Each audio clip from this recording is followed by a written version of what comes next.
Eritrea. Indeed, my delegation remains deeply concerned by the lack of information on the remaining Djiboutian prisoners unaccounted for and held incommunicado in Eritrean custody, and call on Eritrea to share the information on their fate with relevant stakeholders, including the ICRC. Djibouti firms believe that the normalization of relations between Djibouti and Eritrea, if sustained by meaningful and genuine engagement by both sides, shall contribute to solve the issue related to the fate of these prisoners. The Special Rapporteur, the OHCR, and the HRC are encouraged to continue engaging positively with Eritrea in order to promote and protect the human rights of all in the country. Thank you, Chairperson. I thank you. I give the floor to the distinguished representative of Cuba. Señor Presidente, la cooperación, el diálogo y el intercambio respetuoso entre todos los países, sobre la base de los principios de la Carta de las Naciones Unidas, constituyen el camino más efectivo para la promoción y protección de los derechos humanos. Este debe ser también el mecanismo para que el Consejo aborde cuestiones de preocupación de la comunidad internacional o que pueden constituir retos para uno o varios países, en la creación de un entorno propicio para la realización de todos los derechos humanos para todos. Todo ello en contraposición de la politización, la selectividad y los dobles raseros en el tratamiento de los derechos humanos. Señor Presidente, el Consejo no debe renunciar a explorar y promover la cooperación y el diálogo constructivo y respetuoso con Eritrea. La resolución que da mandato para este diálogo, que no goza de la aceptación del país concernido, va en contra de los principios por los que debe regirse este Consejo. Muchas gracias. Thank you. I give the floor to the representative of Venezuela.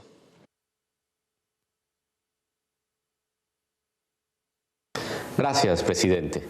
Tal como hace un año, nuevamente debemos abordar un hostil informe sobre Eritrea, de contenido invariablemente parcializado, plagado de acusaciones sin fundamento, como todos los demás informes presentados desde la imposición de este relator especial en el año 2012. Venezuela no apoya estos mandatos creados contra los países del sur, y menos aún cuando son rechazados por el Estado concernido, por cuanto vulneran los sagrados principios del respeto a la soberanía y la no injerencia en los asuntos internos de los Estados Unidos, consagrados en la Carta de Naciones Unidas. Eritrea ha dado muestras fehacientes de su cooperación activa con este Consejo, sus mecanismos y los órganos de tratados de derechos humanos, aportando información oportuna sobre los esfuerzos del país en la protección de los derechos fundamentales. Debemos superar estos fracasados esquemas injerencistas apoyando a Eritrea en la aplicación de las recomendaciones aceptadas del EPU, mecanismo que ha demostrado su plena eficacia en el abordaje de las cuestiones de derechos humanos en pie de igualdad entre todos los estados.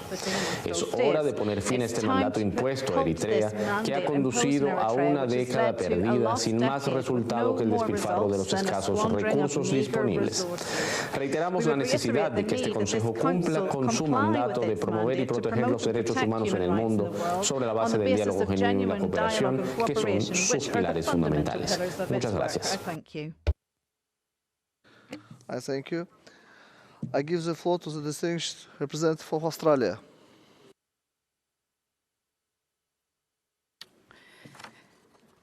Australia thanks the Special Rapporteur for his oral update and urges the Government of Eritrea to cooperate fully with his mandate.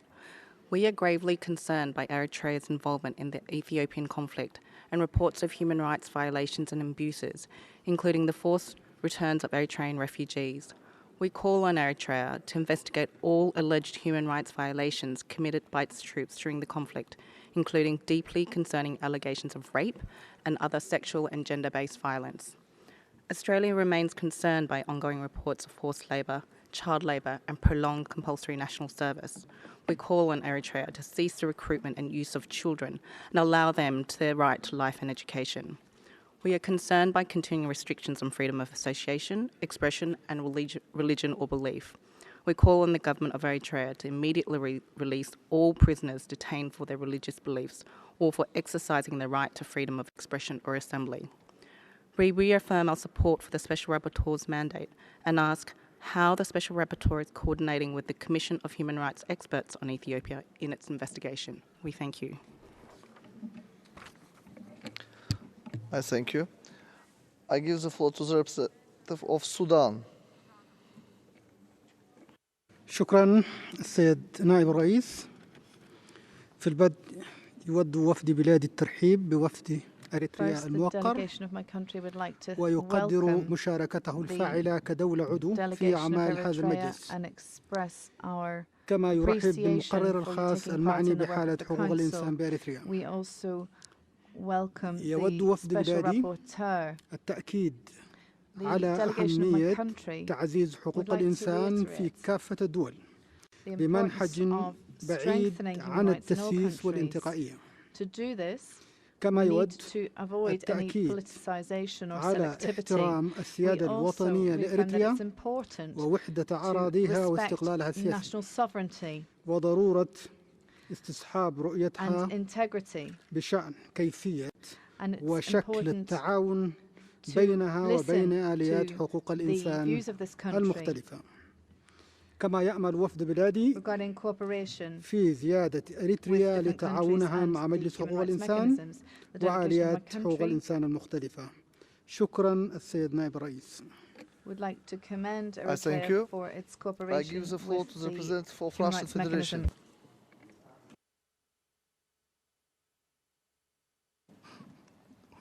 Господин вице-председатель, выступаем против политизированного рассмотрения ситуации в Эритрее. Учреждение и продление механизмов, не пользующихся поддержкой затрагиваемой стороны, не улучшают правозащитную ситуацию на местах. Мандат спецдокладчика по Эритрее – яркий пример этого. Вместо того, чтобы искать возможности для взаимодействия, спецдокладчик выбрал конфронтационный путь диалога и наполнил доклад обвинительной риторикой. Вызывает недоумение поддержка мандатарием санкционного давления, оказываемого США на Эритрею. Напоминаем, что ОПМ негативно воздействует на осуществление прав человека, о чем неоднократно говорилось, в том числе в резолюциях Совета. Вынуждены также указать на недопустимость выхода спецдокладчика за рамки мандата, посвящая значительную часть доклада обстановке в эфиопском регионе Тиграй. Считаем недопустимым и попытки спецдокладчика, по сути, лишить государства суверенного права выражать свою позицию в рамках СПЧ. Не согласны с его выводом о том, что Эритрея использовала свое членство в Совете для противодействия международным расследованиям. Напоминаем, что против резолюций 47/13 и С-33/1, на которые ссылается мандатарий, выступила против не только Эритрея, но еще более десятка государств, выразивших таким образом свое отношение к политизированной деятельности этой спецпроцедуры. Подчеркиваем, что Эритрея успешно сотрудничает с рядом учреждений и механизмов системы ООН. Она активно участвовала в третьем цикле УПО. Призываем все государства и правозащитные механизмы выстраивать работу с этой африканской страной в духе сотрудничества и с учетом ее законных интересов. Благодарю за внимание. I give the floor to the representative of Ethiopia. Thank you, Mr. President. We have noted the report of the Special Rapporteur on the situation of human rights in Eritrea, Dr. Mohamed Abdisalam Babakar. Mr. President, it is to be recalled that the Council resolution establishing this mandate have limited the scope of the Special Rapporteur to the situation of human rights in Eritrea. We, however, note with regret that the Special Rapporteur in his latest report has once again exceeded his mandate by leveling baseless allegations against Ethiopia in relation of the broader humanitarian situation and protection of people of concern, as well as focusing on regional developments. The government of Ethiopia has been expediting humanitarian aid to people in need in assistance in Tigray, Amhara, Afar, and Afar regions. The declaration of the humanitarian truce has helped to improve the flow of aid. As one of the largest refugee hosting countries, the government has also continued to provide protection to refugees hosted in the country, including in the northern part of Ethiopia. The government has also strengthened its collaboration with the UNHCR and other humanitarian agencies in the provision of humanitarian assistance. We, however, have noted with serious concern that the Special Rapporteur has included unfounded allegations in his report. He has not exercised his function in accordance with his mandate and has violated the Code of Conduct for mandate holders. It is thus imperative for this Council to remind the Special Rapporteur to focus exclusively on the implementation of his mandate. It is also high time that the Human Rights Council considers terminating this mandate. I thank you. I thank you. I give the floor to the distinguished representative of Saudi Arabia. شكرا السيد الرئيس. لقد أخذنا علما بالإحاطة الشفوية حول حالة حقوق الإنسان في إريتريا والتي قدمها المقرر الخاص الدكتور محمد بابكر، واطلعنا على التوصيات والاستنتاجات التي خلص إليها التقرير.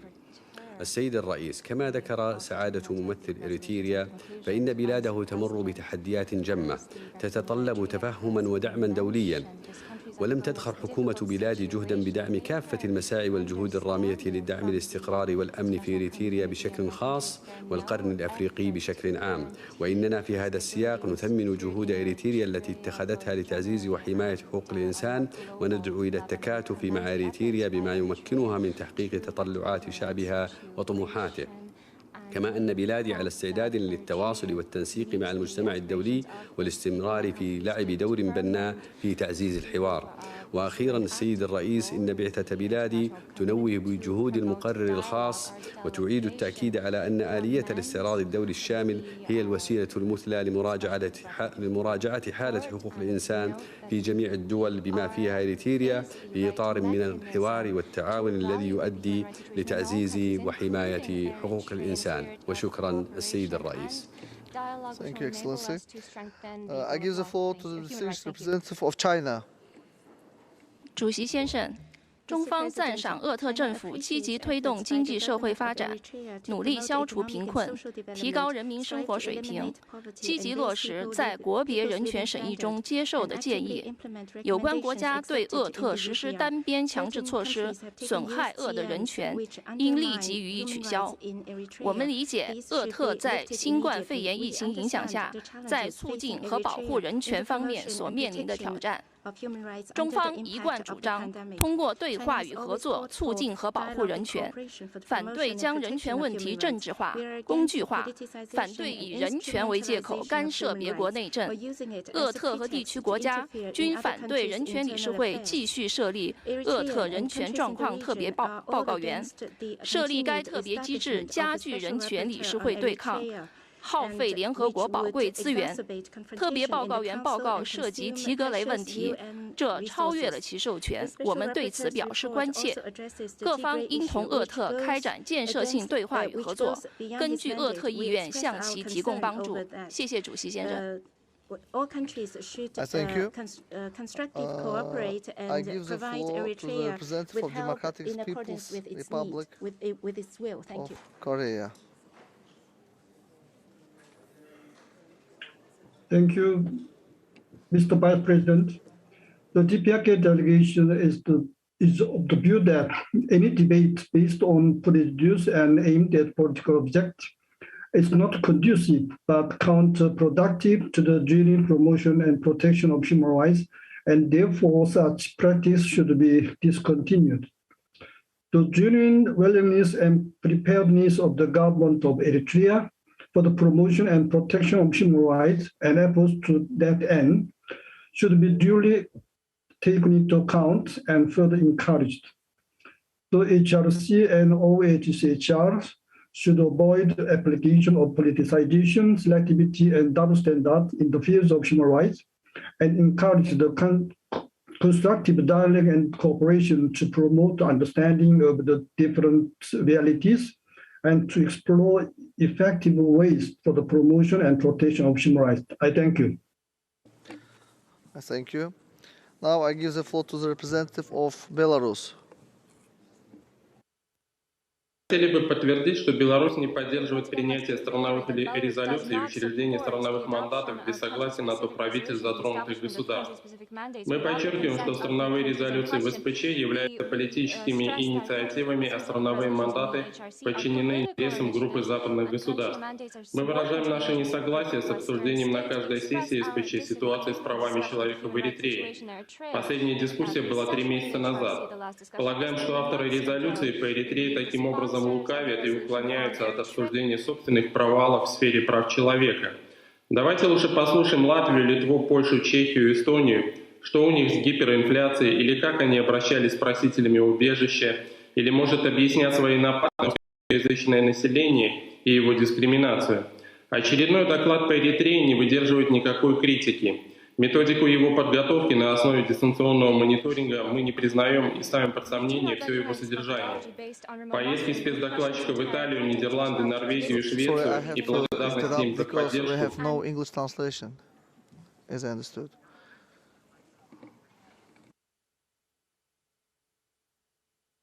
Could I ask to let's repeat the video and to provide English translation also? Вновь хотели бы подтвердить, что Беларусь не поддерживает принятие страновых резолюций и учреждение страновых мандатов без согласия на то правительств затронутых государств. Мы подчеркиваем, что страновые резолюции в СПЧ являются политическими инициативами, а страновые мандаты подчинены интересам группы западных государств. Мы выражаем наше несогласие с обсуждением на каждой сессии СПЧ ситуации с правами человека в Эритрее. Последняя дискуссия была 3 месяца назад. Полагаем, что авторы резолюции по Эритрее таким образом лукавят и уклоняются от обсуждения собственных провалов в сфере прав человека. Давайте лучше послушаем Латвию, Литву, Польшу, Чехию, Эстонию, что у них с гиперинфляцией или как они обращались с просителями убежища, или, может, объяснят свои нападки на русскоязычное население и его дискриминацию. Очередной доклад по Эритрее не выдерживает никакой критики. Методику его подготовки на основе дистанционного мониторинга мы не признаем и ставим под сомнение все его содержание. Поездки спецдокладчика в Италию, Нидерланды, Норвегию и Швецию и благодарность им за поддержку только усиливают наши сомнения в беспристрастности этого мандата. Убеждены в том, что Эритрея не нуждается в нравоучениях со стороны западных государств и в специальном докладчике. Now I give the floor to the representative of Sri Lanka. Mr. President, Sri Lanka opposes mandates of this Council that do not enjoy the consent of the country concerned. Such mandates only serve to polarize and divide, and as such are unproductive. The work of this Council should be based on the guiding principles in the General Assembly Resolution 60/251 and the IB package. We encourage this Council to appreciate the realities and challenges faced by Eritrea on the ground. Eritrea continues to constructively engage with this Council and the UN system, and an invitation had been extended to the High Commission of Human Rights to visit the country. The efforts of the government of Eritrea to promote and protect human rights should be recognized and encouraged.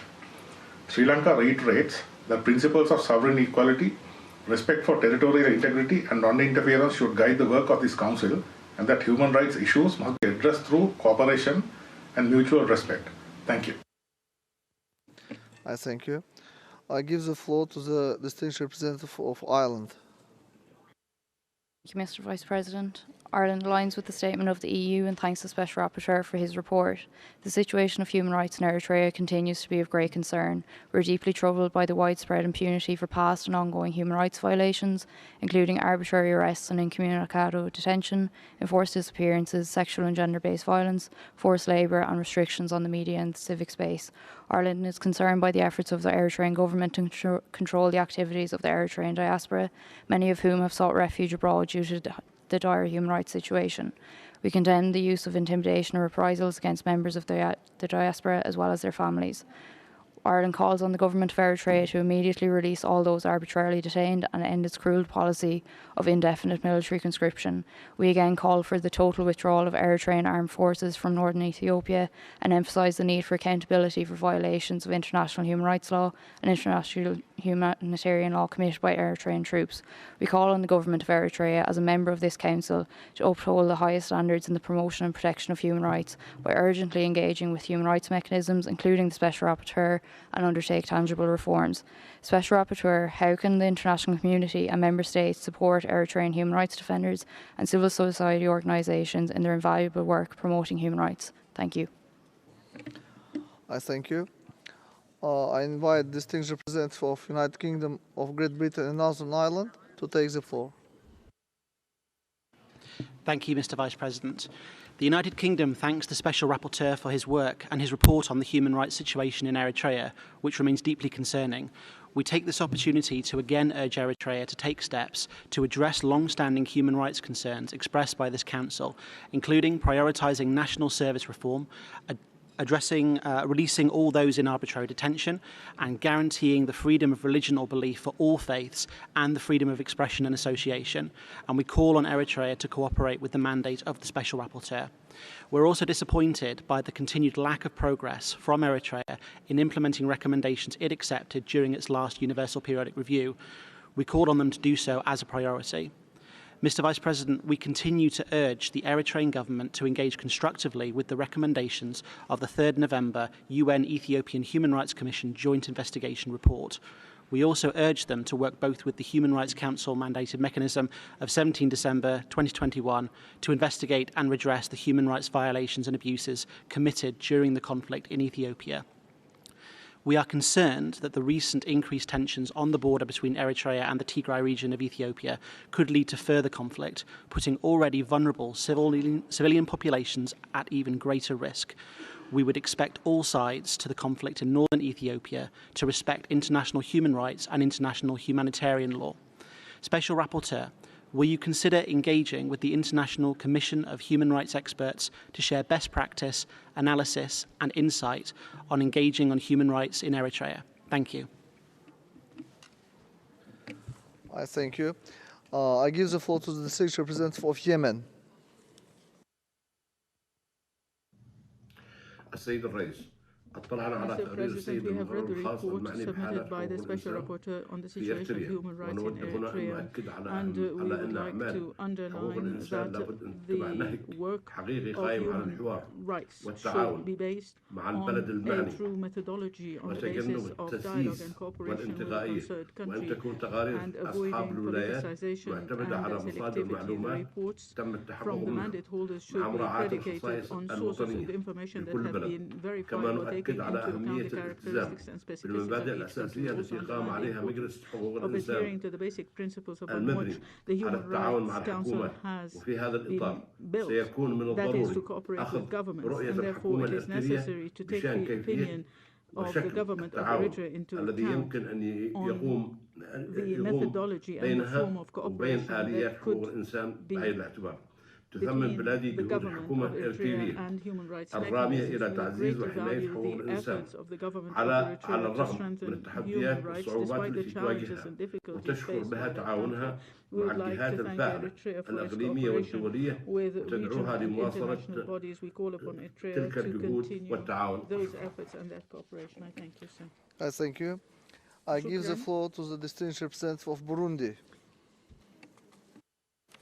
Merci, Monsieur le Vice-président. Le Burundi reste profondément préoccupé par le fait que le Conseil des droits de l'homme, le biais de plus en plus politisé, des rapports basés sur la désinformation des faits, déshonore ce Conseil au regard de ses principes sacro-saints. L'Érythrée fait malheureusement face à d'autres rapports qui devraient pourtant être remplacés par une attitude de coopération mutuellement profitable, basée sur le dialogue, dans le souci d'améliorer la promotion et la protection des droits humains dans ce pays. La sélectivité, le deux poids deux mesures et la politisation des droits de l'homme ne font qu'exercer la situation et discréditer cette institution ancienne.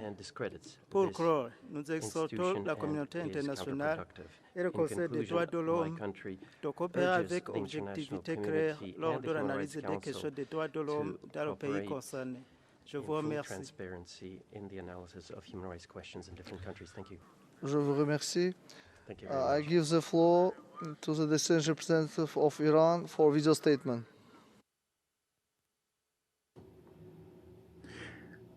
Mr. President, we would like to reiterate that the Council should fulfill its mandate on promotion and protection of human rights on the basis of dialogue and cooperation. The country-specific resolutions that are not supported by the concerned countries are counterproductive for the protection and promotion of human rights and hamper the principles of universality, objectivity, and non-selectivity in the consideration of human rights issues. They also will undermine the spirit of cooperation and constructive engagement that should be the only guiding role for the work of this Council. Mr. President, Eritrea has actively cooperated with the Council and its mechanisms, in particular through providing credible information about its efforts in promoting and protection of human rights of its people. We note the level of commitment conveyed by the government of Eritrea to cooperate with OHCHR and to implement its obligations to promote and protect human rights. The international community should recognize that commitment and appreciate this constructive path. Thank you, Mr. President. Thank you. I give the floor to the distinguished representative of the United States of America.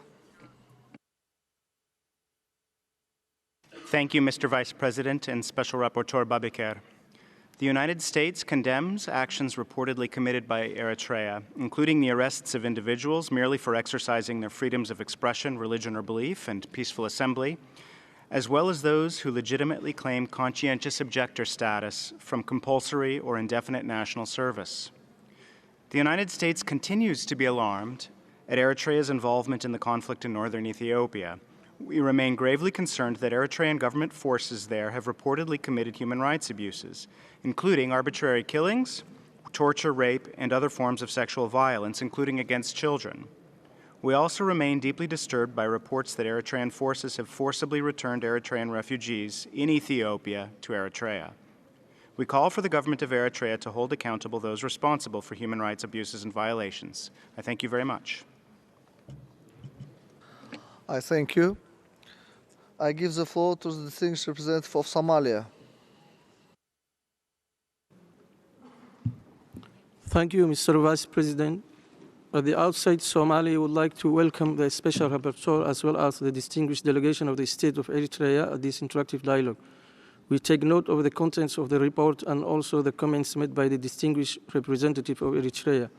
Somalia particularly wishes to underline numerous positive steps undertaken by the government of Eritrea inter alia, the recent partnership with the United Nations Sustainable Development Cooperation Framework, the invitation addressed to the Office of the High Commissioner to conduct a country visit, as well as the positive and active engagement of its last Universal Periodic Review. Mr. Vice President, these measures demonstrate once again the determination and willingness of the government of Eritrea to enhance the situation of human rights in the country and to promote the economic, social, cultural, and environmental rights of its citizens with the aim of eradicating the extreme poverty and to increasing the standard of living of the population, including minority and vulnerable groups. With this spirit of commitment, this Council should recognize and encourage this positive change by providing assistance which is in conformity with the needs and the priorities of the government of Eritrea. I thank you, Mr. Vice President. I thank you. We shall now turn to the list of speakers for non-governmental organizations. I give the floor to the representative of Christian Solidarity Worldwide. Please. Thank you, Mr. President. CSW thanks the Special Rapporteur for his report. It is regrettable that despite its Council membership, Eritrea still will not cooperate with his mandate and has limited engagement with other Council mechanisms, even as its troops are implicated in violations which may amount to atrocity crimes in neighbouring Ethiopia. Also regrettable is the continuing lack of tangible progress towards resolving its human rights crisis. We urge Eritrea to use the privilege of Council membership to engage positively with special procedures and advance the rights and freedoms of its citizens. We also call for the immediate withdrawal of its troops from Ethiopia and full cooperation with the International Commission of Human Rights experts. Arbitrary detention of religious adherents continues. In March 2022, 29 Christians were arrested in a raid on a prayer meeting in a house in Asmara and detained in Mysara prison. In May, 17 more Christians were arrested while praying and taken to Mysara. There were reportedly arrests at several monasteries following the death in custody of Patriarch Antonios in February 2022, and 5 Orthodox priests arrested in June 2019 for supporting him remain detained. This month, Tisigaweni Makonnen Haile, mother of 6 and wife of one of 3 Orthodox clergy detained incommunicado since 2004, died on the 5th of June without having seen her husband. 20 Jehovah's Witnesses remain detained indefinitely. The community is still denied citizenship rights, and members risk arrest and harassment if caught meeting together. We urge Eritrea to end the use of arbitrary indefinite detention, immediately and unconditionally release all prisoners of conscience, and restore citizenship rights to Jehovah's Witnesses. Given the lack of improvement in human rights over the last 12 months, Eritrea's role in Tigray and Oromia, and its continued negligence in addressing the COVID-19 pandemic, it is clear the Special Rapporteur's mandate remains essential. We urge the Council to ensure its renewal. Thank you. I thank you. I give the floor to the representative of Jubilee Campaign. Campaign and human rights concern Eritrea thanks the Special Rapporteur for his report. The report shows that no tangible progress has been made in solving the ongoing human rights crisis in the country. The government has not implemented the ratified constitution or established a legal framework to protect human rights. Enforced conscription for military service, including of minors, has intensified dramatically. It has not ended the practice of arbitrary arrest, indefinite detention, and enforced disappearance. It has not facilitated freedom of expression or established a free media. It has not stopped widespread violations of freedom of religion or belief. The government has extended its terror to Ethiopia's Tigray region, and Eritrean forces are accused of committing horrific human rights violations. They also destroyed 2 refugee camps and forcibly returned over 20,000 refugees. The remaining Eritrean refugees in Tigray are dying from lack of food, medicine, and health care, as supplies have been prevented from reaching them due to a blockade imposed by the Ethiopian military and its allies, including Eritrean forces. Thousands of lives are at imminent risk. Despite being member of this council, nothing has changed in the government's attitude. The council cannot relax its scrutiny through the special rapporteur. It is essential that the mandate remains in place. Thank you. I thank you. I invite the representative of East and Horn of Africa Human Rights Defenders Project to take the floor.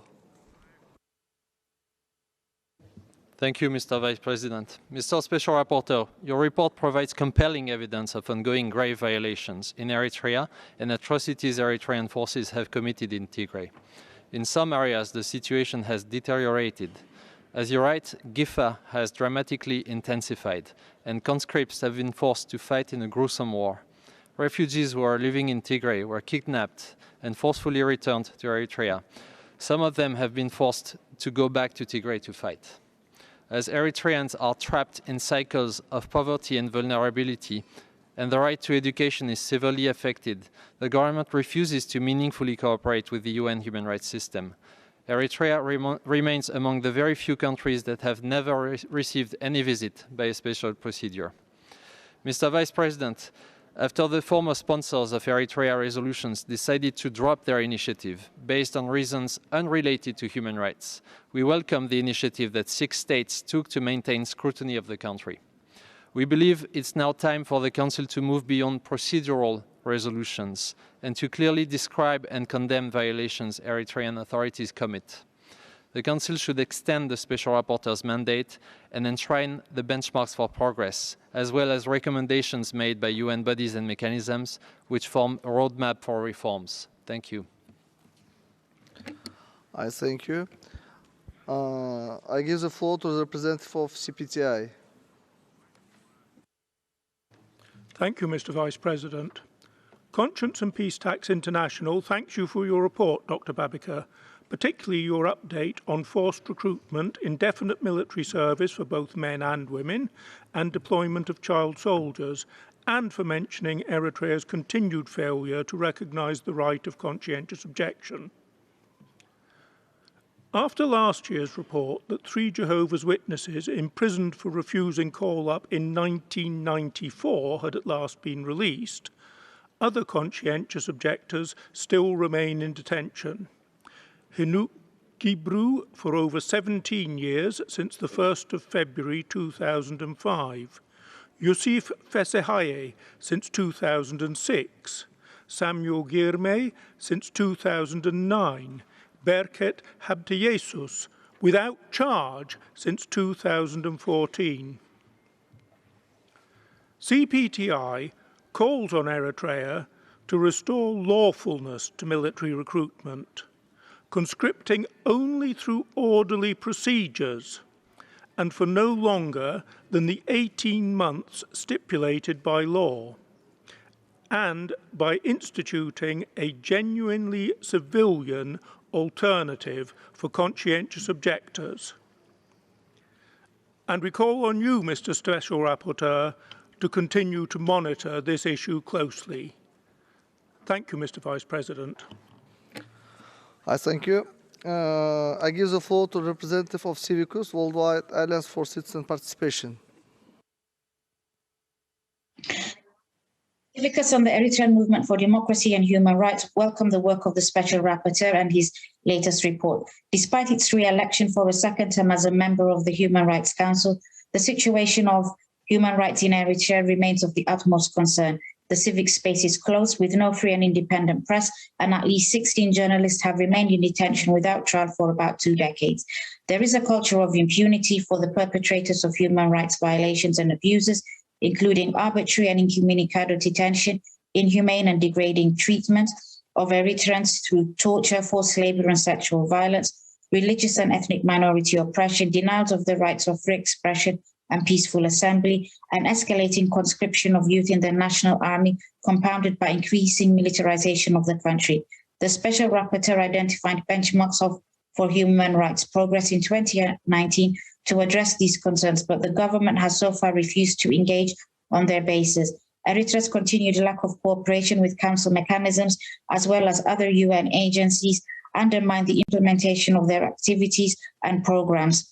We urge the UN Human Rights Council to renew the mandate of the Special Rapporteur through a resolution which reflects the gravity of the situation and enshrines the benchmarks for progress.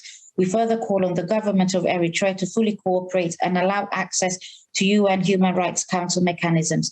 We thank you. I thank you.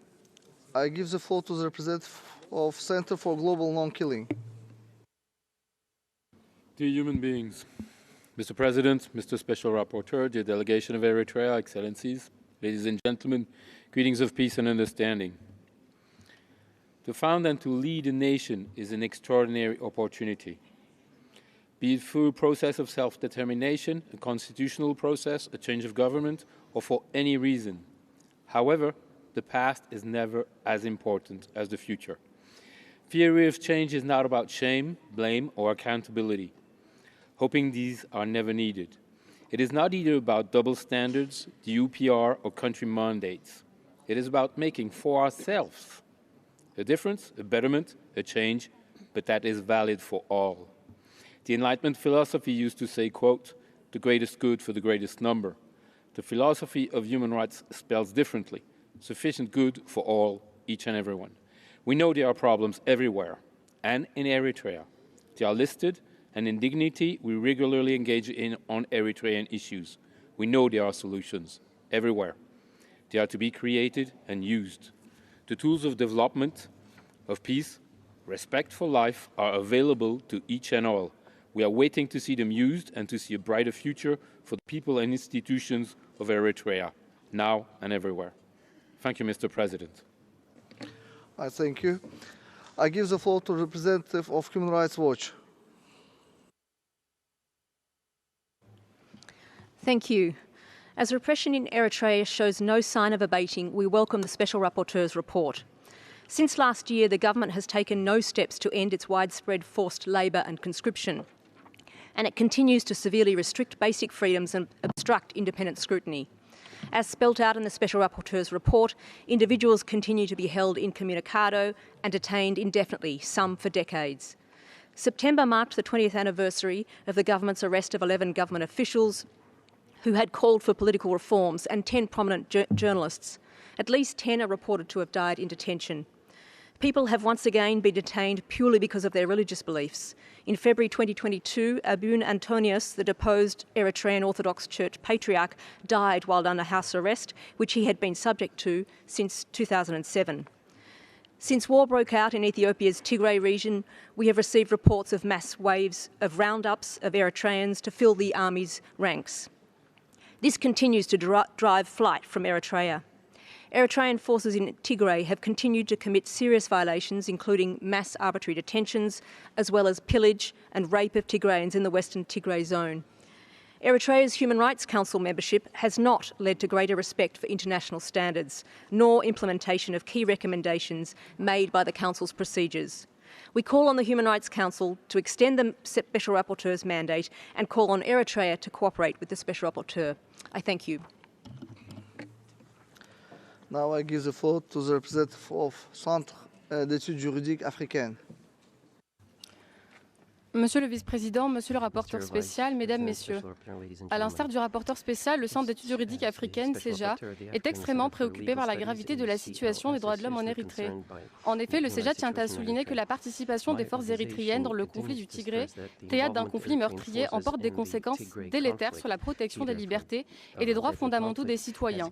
Selon certains rapports, des crimes de guerre et possiblement des crimes contre l'humanité auraient été commis. Malgré l'élaboration du Programme alimentaire mondial de l'ONU d'avril 2022 et l'adoption d'une commission internationale d'experts en droits humains en décembre 2021 que le CEJA salue, les violations des droits de l'homme et du droit humanitaire perdurent, notamment les viols collectifs, les exécutions extrajudiciaires de masse et les entraves d'accès à l'aide humanitaire. Ces violations sont le fait des soldats de l'armée érythréenne en soutien aux forces gouvernementales éthiopiennes. Le CEJA invite à la fin de tels actes et la poursuite de leurs auteurs.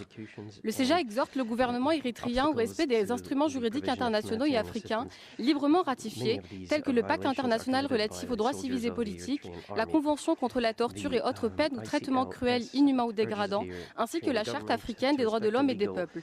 De même, nous souhaitons une pleine et constructive collaboration de l'Érythrée avec les mécanismes des Nations Unies relatifs aux droits de l'homme et la mise en œuvre effective des recommandations découlant de l'examen périodique universel de 2019 et du Comité des droits de l'homme de mars 2019. Le CEJA est disponible à accompagner le gouvernement érythréen dans cette perspective. Je vous remercie pour votre attention. Je vous remercie. I give the floor to representative of ARC. Mr. Babiker, the military presence of Eritrea in the Tigray region is a clear violation of international law and the UN Charter. And yet, despite the extent of grave, gross and systematic human rights violations requiring the yearly extension of your mandate since 2012, Eritrea was twice elected as a member of the Human Rights Council. As a member, Eritrea has failed to implement your recommendations and those of the special rapporteurs preceding you, those of the Commission of Inquiry, CEDAW, and other treaty bodies, as well as those accepted in the UPR cycles. Eritrea has used its membership to oppose international scrutiny over violations, the withdrawal of its troops, and the establishment of an international commission of experts to investigate allegations committed by all parties to the conflict. Eritrea has taken this approach in connection with many other resolutions opposing gross human rights abuses in many other countries as well, including the human rights situation in the Islamic Republic of Iran.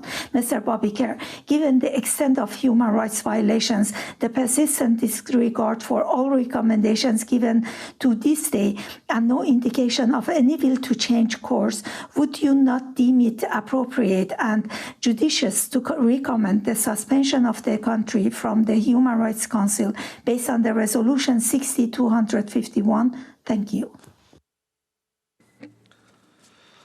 Thank you. This was the last speaker on the list. I now give the floor to Mr. Babiker for responding to the questions and for his concluding remarks.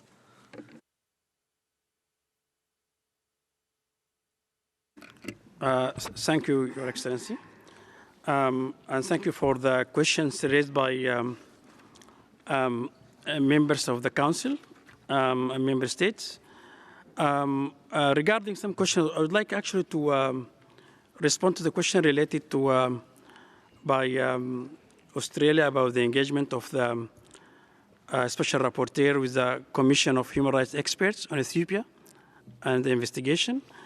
Actually, I look forward to engage with the Commission of Human Rights Experts on Ethiopia.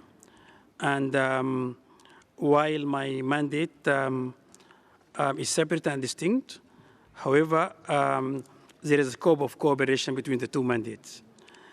I also foresee that there is a mutual interest, for example, regarding the violations committed against Eritrean in Tigray, which is actually part of my mandate. And I think there is a space of cooperation and engagement and exchange of information. This actually has to happen, but with in terms of, it has to take place within the limit of my mandate and within and according to the conduct, the code of conduct of a special procedure. And also bearing in mind, it has to be done according with consent and also confidentiality of sources. And actually mentioning that, I would like to mention that some member states mentioned that I exceeded my mandate, and I would like to refer to this point, which is actually I raised it in my last report last year. I mentioned that I did not exceed my mandate because protection of refugees in Tigray or protection of refugees in other neighboring countries, like in Europe or in Sudan or in Egypt or in Libya, or also protection of refugees even in the diaspora. It is part of my mandate because the violations actually committed against the Eritrean nationals, and this is part of my mandate. Also, the violations committed by the Eritrean troops in Tigray, they have an effective control, and under international humanitarian law, extends beyond the territorial country, and because the Eritrean forces, there is evidence, I put it in my report this year and last year, of control of certain parts in northern and western part of Tigray. There is effective control of the Eritrean forces. So I have a mandate in order to monitor the human rights violation in the country and beyond. Regarding the question raised by to what extent how the international community can assist my mandate in monitoring human rights violations in Eritrea in order to improve the situation, I want to thank member states who actually showed their interest to support my mandate. One of the most important action is actually to encourage the government of Eritrea, to encourage the government and the authorities to engage with my mandate, and to allow me to conduct a visit to the country. Many countries here spoke about constructive engagement. I need to engage. And actually, on this point, I reached many times, as I put it in my report. I requested a visit last year in January. I visited in August. I shared my report with the Eritrean government on 26th of April before the report is published. I asked for the review and their comment, but they didn't respond. Even they didn't respond to my correspondences. So I appeal to this council, and for those countries who are actually asking about constructive engagement, they should actually consider this, because the mandate is created by this council, it's not created by me. And this is the responsibility of the council, is actually to exert pressure on the government of Eritrea to cooperate. And I would like to stress this point. And also I would like to mention that non-cooperation by a member of the Human Rights Council, it is also jeopardized, as I mentioned in my statement and mentioned in my report, is actually jeopardizes the integrity of this council, because I believe this is a human rights council, and the Human Rights Council, part of its mandate is actually to defend human rights. And I think this is part of the integral responsibility of this council to provide such a support. And I hope this will actually, member states who are actually opposing my mandate and opposing extending the mandate is actually to take this point. And I hope that the Eritrean authorities, I reached out to them, and I regret that they did not give me the opportunity to visit the country. Even they did not give me the opportunity to meet them here in Geneva. I actually requested last month to meet the government here, to deal with them, to have exchange with them. And from the region, I know the issues, and I know the dynamics, and I'm really willing to engage with the country for the benefit of the Eritrean nationals and also for the benefit of the country itself, because human rights are actually global values and need to be respected. And I really now, with the presence of the delegation of Eritrea here in the Council, I really appeal to them to engage constructively and even to comment on my report. I need to have access, and I need also to deal with them in these issues. So I think it's really important to establish a channel of communication with the government in order to improve the mandate. And this also works better for the Human Rights Council itself, because you cannot issue a mandate, you cannot issue a resolution for the resolution not to be implemented. And I would like also to note that I'm an independent from any state. I'm an independent rapporteur. I don't receive any instruction for any government. As the issue of politicization, it is the politicization on the Council, the Human Rights Council. I'm not politicized. The Council itself is politicized. If you look at the statements from Russia, from Cuba, from Venezuela, from Iran, and then look at the statements from the US, from the UK, and from Ireland, from other countries, you can see the polarization. It is political polarization of the Council. It's not the political polarization of the Special Rapporteur. So I would like actually to help me in this mandate in order to be able to improve the human rights situation in the country.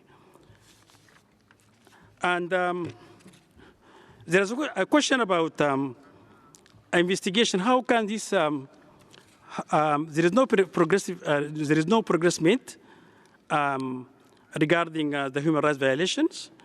And this question raised by Switzerland. I would like to mention that the victims of human rights violations committed in the national service should actually have access to justice. And also, I believe that there should be a reform in the national, the proclamation for the national service, 1998. It has to be reformed because the military service in Eritrea is actually indefinite. It is supposed to be 18 months, but now people are actually in the service for 20 years. So I hope that this will be an issue that Eritrea, to be able to reform its own justice system. And I hope this will be done because courts there are not independent. There is no due process of law. And there is no any information that regarding there is no any conviction of judicial processes against Eritrean officials who are actually accused of committing violations like sexual violence or conscription. So there is no any mechanism. And I hope this it will help any investigation regarding the violations committed in the country. There is also a question regarding how the international community can a member state assist my mandate, and also assist human rights defenders and civil society organizations. I would like to mention that a member state should actually urge Eritrea to adopt some measures, most importantly to hold the persecution, criminalization, and torture of political opposition, civil society and media groups and faith groups, and also the practice to end the practice of arbitrary detention. And this policy must be must be stopped, and prisoners must actually be released. Also, one of the support to the Eritrean in the diaspora, there is a huge community from the Eritreans are actually in the diaspora, left the country, and diaspora community can be supported, to have access to them to support victims in the diaspora, outside Eritrea, and also ensure that Eritrean in the diaspora are protected, and also in this respect, I need to actually commend the work of the Eritrean organizations and activists who actually face enormous risk when actually they raise and they cover and they address the human rights violations committed in the country. I would like finally, I would like to say and would like to mention that I hope members of this council to help my mandate. I urge the government of Eritrea to open its doors, to engage formally or informally, and I'm willing to support the Eritreans for the benefit of and support their human rights. I thank you. Thank you. I wish to thank Mr. Mohammed Abdel Salam Babikir for his participation. This is bringing us to the end of this interactive dialogue. We shall now take a small technical break before proceeding with the interactive dialogue with the Commission of Inquiry on the occupied Palestinian territory, including East Jerusalem and in Israel.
Yes. Yeah? Okay. Excellencies, ladies and gentlemen, we shall begin the interactive dialogue with the Commission of Inquiry on the Occupied Palestinian Territory, including East Jerusalem and in Israel, on its report submitted pursuant to the Council resolution as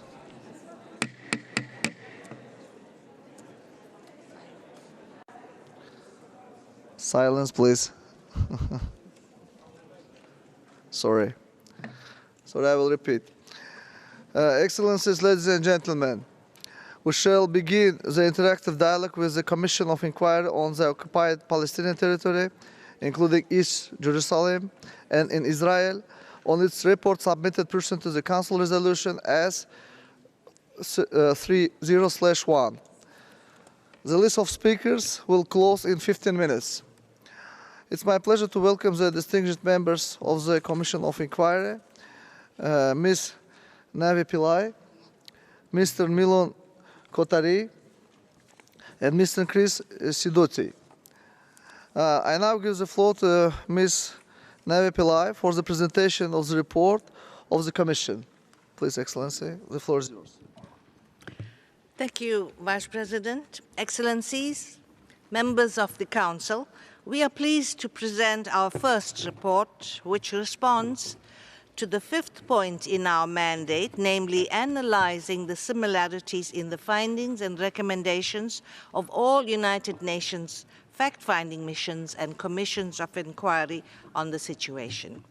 The report is an assessment of recommendations made by previous commissions of inquiry and fact-finding missions, as well as recommendations made since 2018 by United Nations treaty bodies, special procedures, and the universal periodic reviews of both the states of Israel and the state of Palestine.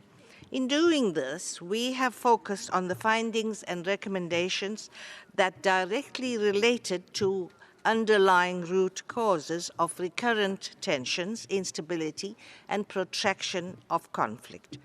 In conjunction with this, in March of this year, we held consultations in person in Geneva and Amman, Jordan, and by video conference with relevant stakeholders, and we continue to review written submissions, complaints, reports and statements received from individuals and organizations from diverse sectors of society and political backgrounds, from disparate geographic locations. Mr. Vice President, in conducting our review, we noted that many findings and recommendations relevant to the underlying root causes related to Palestinian entities and armed groups, but the vast majority were directed towards the state of Israel, confirming the asymmetrical nature of the conflict, dispelling the view that there are two parties on equal footing, and reflecting the reality of one state occupying another. It is clear from our review that this state of perpetual occupation of Palestine and long-standing discrimination in both Israel and Palestine is a core underlying root cause of ongoing violence. Threats of forced displacement themselves, demolitions, settlement construction and expansion, settler violence, and the blockade of Gaza have all contributed to and will continue to contribute to cycles of violence. This reality, which has endured for decades, brings a general sense of despair and hopelessness within the Palestinian population in Palestine, in Israel, and in the diaspora. They are left without hope for a better future that affords them their full range of human rights without discrimination. Successive Israeli governments have developed clear policies for ensuring and entrenching complete control over the entirety of the occupied Palestinian territory, as well as the occupied Syrian Golan.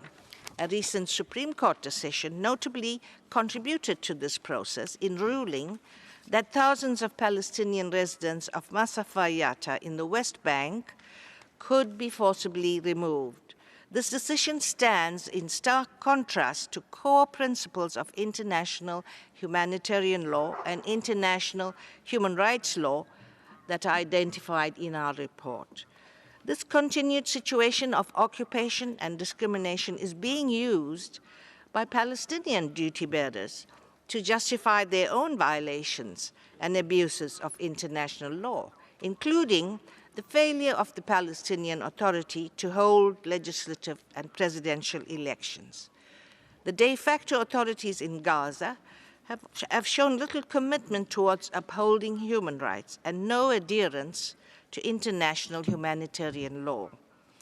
Since the finalization of this report, we have sadly received reports of continued violations of individual and collective rights, including excessive use of force, sometimes lethal, by Israeli security forces against Palestinians, including women and children and journalists. Policies of occupation, dispossession, and discrimination can only translate into increased hatred and further acts of violence. These acts of violence serve to fuel further endless cycles of conflict on both sides. The May 2021 escalation in hostilities in Gaza, including the increased violence within Israel itself and against Israeli civilians, which led to the creation of this commission, was fueled by the wider context of tensions in the West Bank and in East Jerusalem. The reports that we have reviewed trace the connections and the consequences. It is our strong view, too, that the continued occupation of the Palestinian territory, including East Jerusalem and Gaza, the 15-year blockade of Gaza, and long-standing discrimination within Israel are all linked and cannot be looked at in isolation. We emphasize that impunity for human rights violations identified by all previous commissions of inquiry and fact-finding missions has compounded the situation and has led to increased resentment and distrust among Israelis and Palestinians. Impunity is a key factor fueling conflict and violence, compromising chances for sustainable peace, coexistence, and ultimately security. It exonerates the perpetrators of past violations and abuses of human rights and international humanitarian law and encourages future violations and abuses. Mr. Vice President, the Commission is but the latest in a series of investigative bodies tasked by the international community to examine escalation of hostilities involving Israel and the occupied Palestinian territory. However, our mandate differs significantly from those that came before us in allowing us the depth and breadth to investigate all underlying root causes of this situation and the examination of recurrent patterns of human rights violations and abuses and specific thematic areas with geographic scope spanning the occupied Palestinian territory, including East Jerusalem and Israel, on a continuing basis. While our review of past findings and the status of implementation of recommendations documents numerous violations and abuses of international law, as well as international crimes, we plan to conduct our own investigations and legal analysis and reach independent findings in relation to alleged violations and abuses. In line with the Commission's mandate, we will then make recommendations, in particular, on accountability measures and seek to work with judicial accountability mechanisms that adhere to internationally accepted due process and fair standards towards ensuring individual, state, and corporate accountability.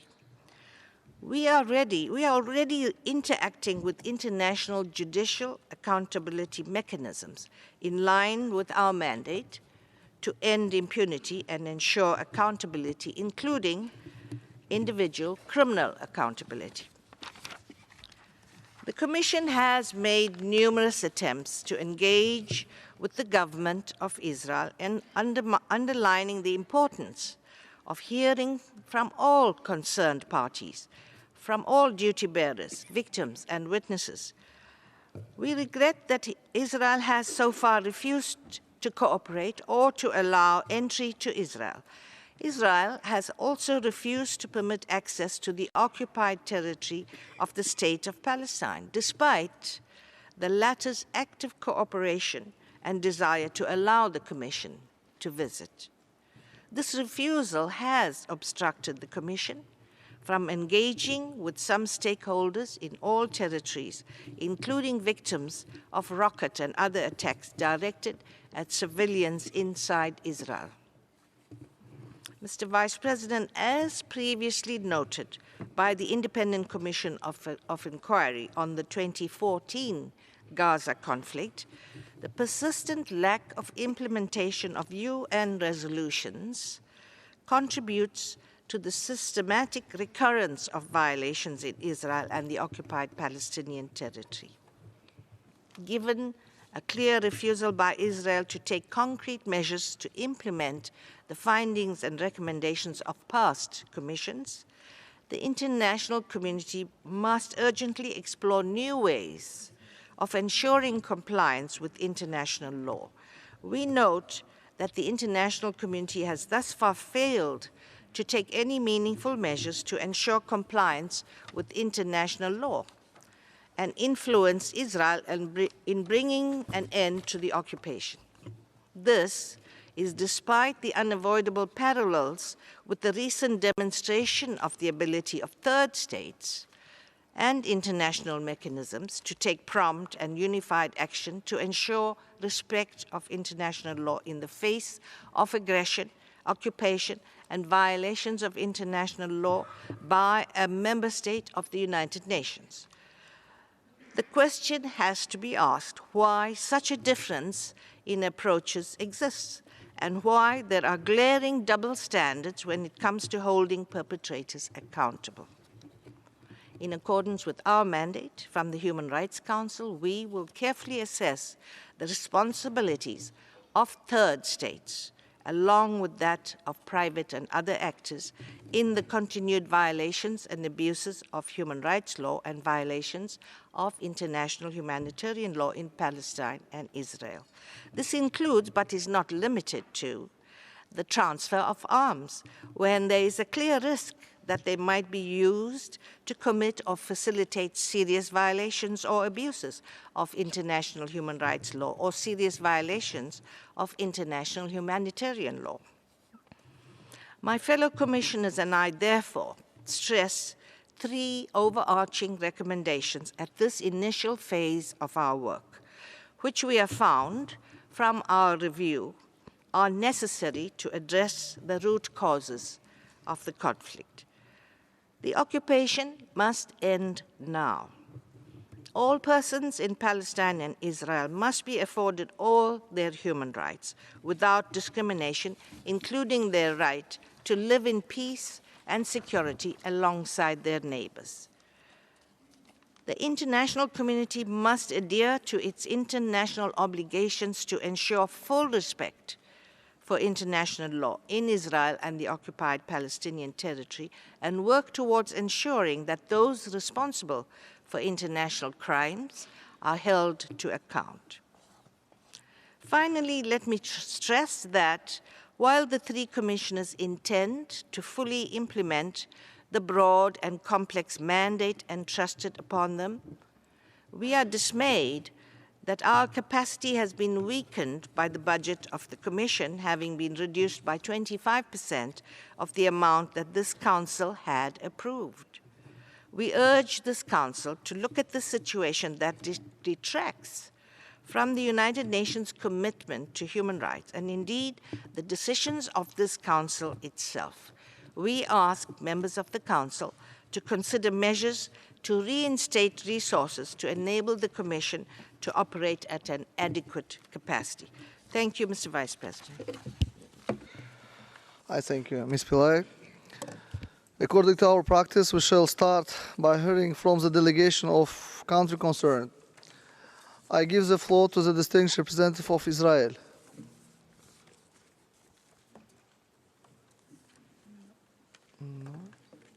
Representative of Israel. Okay. I note that the delegation of Israel is not present in the room. I now give the floor to the distinguished representative of the State of Palestine. Please, the floor is yours. شكرا سيد الرئيس. بداية أود أن أتقدم بالشكر والتقدير لأعضاء اللجنة وطاقم السكرتارية على الجهد الذي بذل في إعداد هذا التقرير الذي نرحب به ونعتبره بداية وخارطة طريق لتنفيذ الولاية المستمرة التي كلفت بها اللجنة رغم الصعوبات التي واجهت عملها وتقليص الميزانية وعدد السكرتارية، الأمر الذي يستدعي من الأمين العام للأمم المتحدة والمفوض السامي توفير الدعم المالي واللوجستي اللازم. سيد الرئيس، إننا إذ ندين عدم تعاون القوى القائمة بالاحتلال مع اللجنة وعدم السماح لها بالوصول إلى أرض دولة فلسطين المحتلة بما فيها القدس الشرقية وإسرائيل، وكذلك الحملات المسعورة على اللجنة من قبل قوة الاحتلال، وكذلك موقف أمريكا المعيب والذي عبر عنه السيد بلينكن أمام مجلسكم في الدورة السابقة حين اعتبر أن تشكيل هذه اللجنة وصمة عار. ولا زالت الخارجية الأمريكية تواصل هجومها على اللجنة وتقريرها وولايتها المستمرة، ولم تتحدث يوما عن المعاناة المستمرة للشعب الفلسطيني التي مضى عليها 75 عاما، وعن الاحتلال طويل الأمد غير القانوني الذي مضى عليه أكثر من 55 عاما. وهناك بيان مشترك أعدته أمريكا مع قوة الاحتلال يحرض على اللجنة وتقريرها وعملها، الأمر الذي يفضح ازدواجية المعايير التي تمارسها وغيرها من الدول والتي تطالب بضرورة دعم عمل لجان التحقيق الأخرى المنبثقة عن المجلس في أماكن مختلفة من العالم. إن هذه السياسة التي تتبعها أمريكا والتي تقوض المنظومة القانونية والحقوقية لا تؤهلها بأن تكون عضوا في هذا المجلس، لذا فإننا نطالب الجمعية العامة بضرورة تعليق عضويتها في هذا المجلس. السيد الرئيس، وقد أشارت اللجنة في تقريرها الأول إلى جملة من الانتهاكات ولم تدرج في تقريرها هذا نتيجة الظرف الزمني الانتهاكات والجرائم التي ارتكبت الشهر الماضي من قبل القوة القائمة بالاحتلال من اعتداءات على دور العبادة المسيحية والإسلامية وعلى رجال الدين والمصلين، بالإضافة إلى عنف قطعان المستوطنين واعتداءاتهم اليومية وبناء المستوطنات الاستعمارية غير القانونية ومصادرة الأراضي وسرقة الموارد الطبيعية وهدم المنازل المنهجي والإخلاء القسري وتقييد حرية التنقل وحملة الاعتقالات والقتل خارج إطار القانون، كما حدث مع الصحفية شيرين أبو عاقلة وما قامت به قوات الاحتلال من تصرف غير إنساني يعبر عن همجية ووحشية هذا الاحتلال بالاعتداء على جثمان الشهيدة شيرين داخل الكنيسة، وكذلك قتل عدد من الصحفيين والمدنيين الذين وصل عددهم إلى 68 شهيدا منذ بداية هذا العام. ونحن نستمع يوميا إلى مطالبات من جهات مختلفة بضرورة إجراء تحقيق دولي مستقل في محاولة تضليلية من الكثيرين، فمن يريد التحقيق المستقل عليه أن يضغط على القوة القائمة بالاحتلال بالسماح للجنة بممارسة ولايتها واتخاذ إجراءات عقابية بحق دولة الاحتلال إذا ما استمرت في إعاقة تحقيق العدالة للضحايا حسب أحكام القانون، ونحن لا نطالب بتزويدنا بالأسلحة. السيد الرئيس، لقد أشار التقرير أيضا إلى الوضع المأساوي الذي يعيشه أبناء شعبنا في قطاع غزة نتيجة الحصار منذ أكثر من 14 عاما والاعتداءات المستمرة وتدمير البنية التحتية والمرافق الخاصة والعامة، عدا عن الخسائر البشرية والمادية. إن ثقافة الإفلات من العقاب تشجع القوى القائمة بالاحتلال بالاستمرار في انتهاكاتها، ويزيد من الغضب لدى الشعب الفلسطيني الذي يواجه نظام احتلالي استيطاني استعماري يمارس سياسة فصل عنصري وأبرتايد. سيد الرئيس، إننا نطالب اللجنة أن تأخذ بعين الاعتبار في تقاريرها أمام المجلس والجمعية العامة ضرورة إدراج موضوع الأسرى والمعتقلين الفلسطينيين والانتهاكات التي تمارسها سلطة الاحتلال بحقهم، ونتطلع إلى تحقيقاتها الخاصة والتوصل إلى استنتاجات وتوصيات عملية من أجل ضمان المساءلة والمحاسبة للأفراد والدول والشركات عبر آليات المساءلة القضائية المختلفة، وإلى تحديد سبل معالجة الأسباب الأساسية والجذرية للتوترات والانتهاكات وصولا إلى إنهاء الاحتلال الذي اعتبرته اللجنة السبب الرئيس في معاناة شعبنا الذي يتطلع إلى ممارسة حقه في تقرير المصير على أرض دولته المستقلة وعاصمتها القدس وحل قضية اللاجئين حسب قرارات الشرعية الدولية. شكرا سيد الرئيس. The Palestinian people continues to aspire to self-determination. I now invite interested delegations to ask questions and to make comments on the report of the Commission. I give the floor to the distinguished representative of the European Union.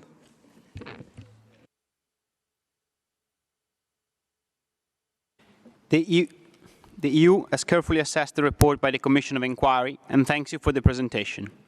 Individual member states who were members of the Council in 2021 did not support the creation of this Commission because of concerns about its broad mandate and permanent nature. The EU recalls its principal position of constructive engagement with UN mechanisms and respect for their independence. The EU position concerning the developments on the ground is well known. The European Union remains deeply concerned about the repeated cycles of violence. The EU calls upon all parties to exercise maximum restraint, and we call for upholding the status quo on the Temple Mount al-Haram al-Sharif. The situation in Gaza remains of grave concern, and we call for an end of the closure while addressing Israel's legitimate security concerns. The EU condemns the indiscriminate attacks by Hamas and other terrorist groups, as well as any other violence. We reiterate our call on the Palestinian Authority to uphold human rights in areas where it's able to exercise control and thoroughly investigate alleged violations. We recall the responsibilities of the de facto authorities in Gaza. We also recall the importance of unhindered work of media and civil society, including journalists and human rights defenders. The EU opposition to Israel's settlement policies and activities, including in East Jerusalem, is well known. Settlements are illegal under international law. Such actions as forced transfers, evictions, demolitions and confiscation threaten the viability of the two-state solution. The EU firmly condemns settler-related incidents and calls for accountability. I thank you. I thank you. I give the floor to the representative of Saudi Arabia on behalf of the Gulf Cooperation Council.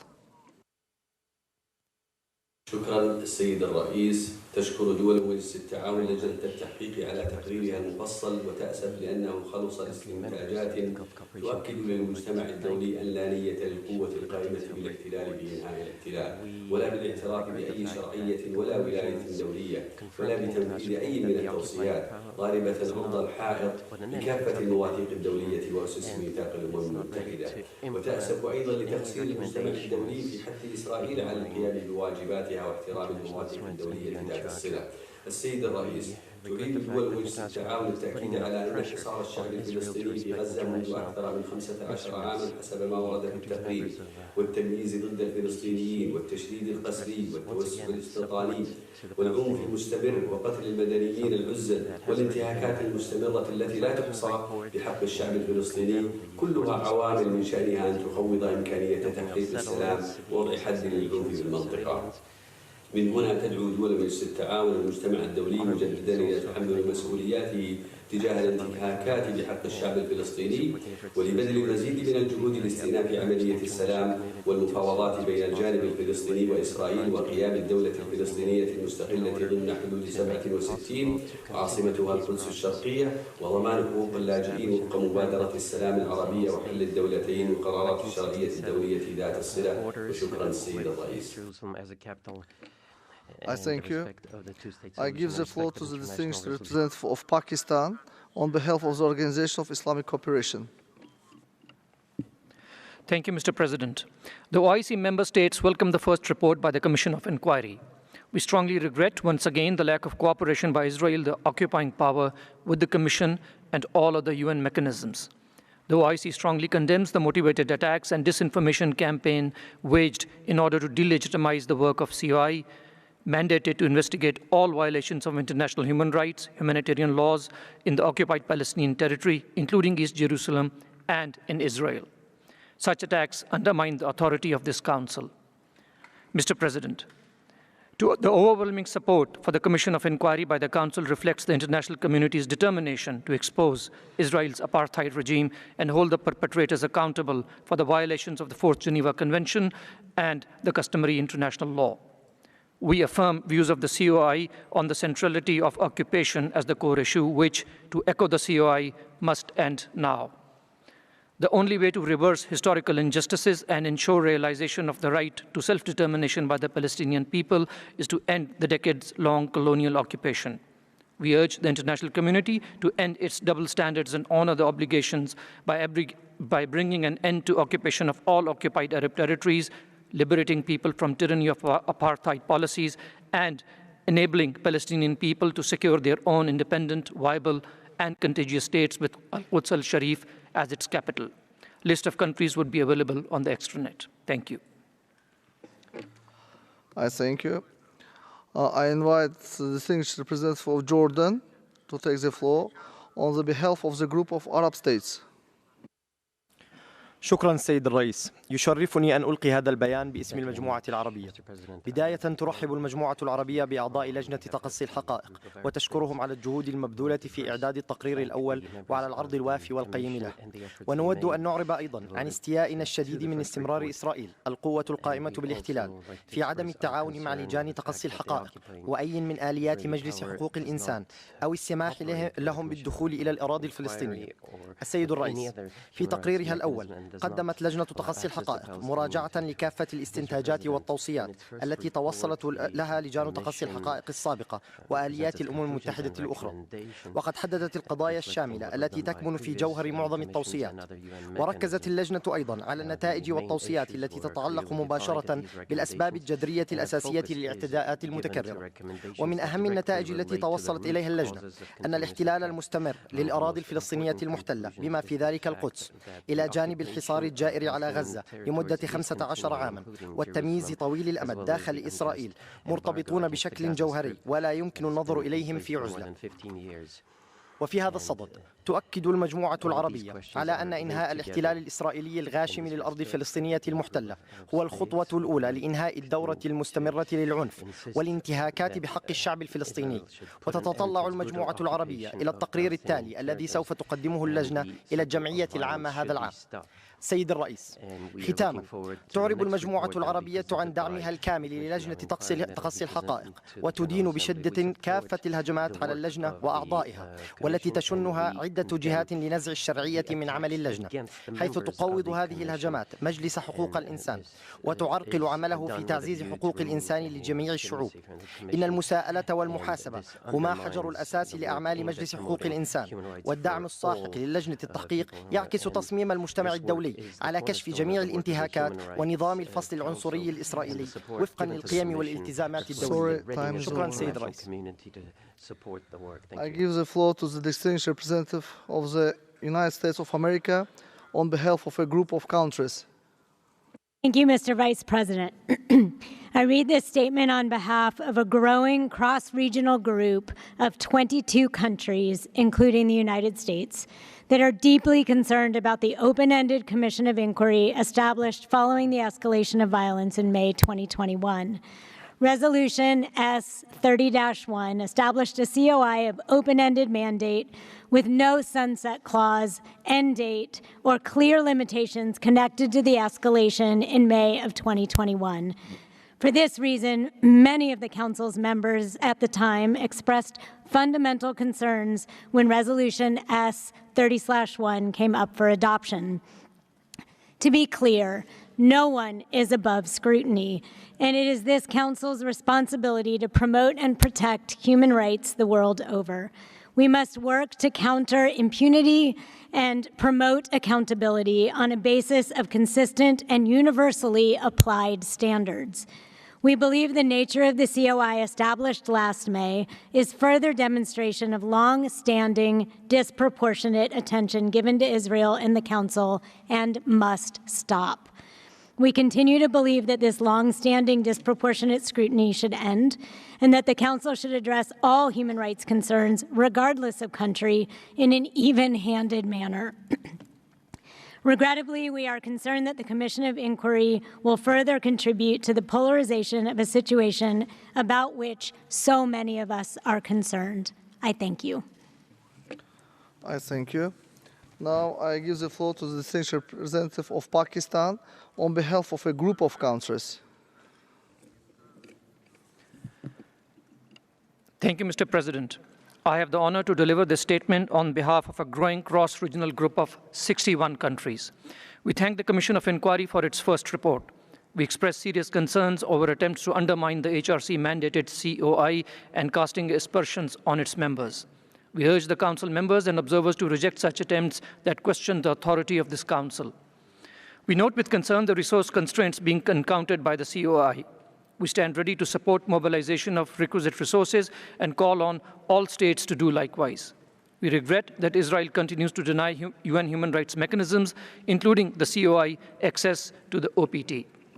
We endorse the COI's identification of the underlying root causes of recurrent tensions, instability, and protection of the conflict, which inter alia include perpetual occupation.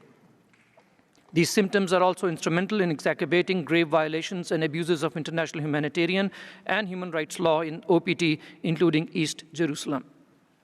We agree with its assessment that ending the occupation of lands by Israel in full conformity with UN Security Council resolutions remains essential to ending the perpetual cycle of violence. We reaffirm our support to the realization of the right to self-determination by the Palestinian people and call on all states, the United Nations, the human rights machinery, and organizations to lend full assistance to the COI to carry out its work and uphold the principles of peace, human rights, development, and justice. I thank you. I thank you. I give the floor to the distinguished representative of the United Arab Emirates. شكرا نائب الرئيس. لقد طلع وفد بلادي باهتمام بالغ على التقرير الذي عدته لجنة التحقيق الدولية المستقلة المعنية بالأراضي الفلسطينية المحتلة بما في ذلك القدس الشرقية وإسرائيل. ويؤكد وفد بلادي في هذا السياق على ضرورة ضمان احترام القانون الدولي لحقوق الإنسان والقانون الإنساني الدولي من قبل جميع الأطراف احتراما كاملا، كما يشدد على أهمية وقف كافة الإجراءات والممارسات غير الشرعية في الأراضي الفلسطينية المحتلة بما في ذلك القدس الشرقية والتي تقوض حل الدولتين وآفاق السلام. ونؤكد على ضرورة احترام المكانة التاريخية والقانونية للقدس كمدينة مقدسة لكافة الأديان الإبراهيمية. السيد نائب الرئيس، نؤكد على أن دولة الإمارات تدعم أي مبادرات تهدف إلى إيجاد حل سلمي للقضية الفلسطينية استنادا إلى قرارات الأمم المتحدة ذات الصلة ومبادئ مؤتمر مدريد للسلام ومبادرة السلام العربية وخارطة الطريق التي اقترحتها اللجنة الرباعية للسلام. كما نجدد التزامنا بالعمل والتنسيق مع كافة الشركاء الإقليميين والدوليين لإيجاد حل عادل وشامل يلبي تطلعات المشروعة للشعب الفلسطيني. شكرا سيد الرئيس. I thank you. I would like to inform you that the list of speakers is now closed. And now I would like to invite the distinguished representative of France to take the floor. Merci, Monsieur le Vice-président. Madame la Présidente, la France prend note de votre rapport. Comme nous l'avions indiqué lors de sa création, le mandat de la Commission est trop large et ses objectifs trop indéterminés pour pouvoir faire la lumière sur les cycles de violence. La France est vivement préoccupée par la détérioration de la situation sur le terrain, par les récentes violences à Jérusalem et par la mort profondément choquante de la journaliste Shirin Abu Akleh. En l'absence de toute perspective politique, les épisodes de violence se répéteront. Seule la solution des deux États, avec Jérusalem comme capitale des deux États, est à même de permettre une paix juste et durable. La France appelle à la fin des actions unilatérales.